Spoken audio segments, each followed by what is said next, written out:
Monica, I want to quickly come to you first. What do you think of this? You know, the protests have not been largely peaceful.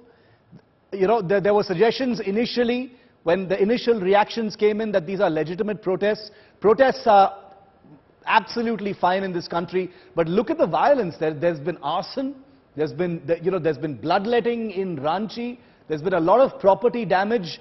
I'm holding in my hand, as a matter of fact, this WhatsApp message and a poster that's gone viral that appears to be, the Delhi police appears to be investigating this image as having been the sort of call to protests, the message responsible for collecting people in such large numbers, at least in Delhi and certain other places. Monica, what do you think? Was this, the fury of the faithful or organized outrage?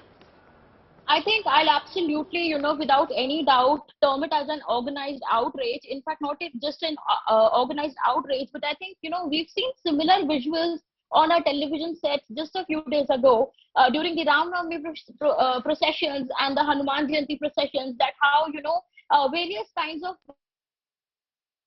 violence took place all across the country during various processions being taken out in front of the mosques.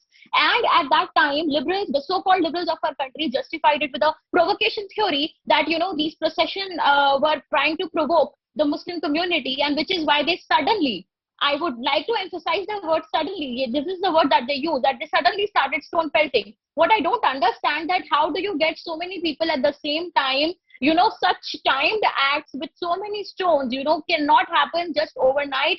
And obviously, after the investigating agencies took over, we actually found that many Islamist radical organizations were indeed responsible for orchestrating such kind of attacks. And at that time, it was PFI. So I don't even, have a doubt over these being organized, because, suddenly every city, in fact, your own correspondent, I think her name is Tejri, she was at Jama Masjid, and she herself said, I just heard her telling that, all of this was taking place, but the usual people who come to Jama Masjid to pray were themselves surprised because certain people have come there for the first time.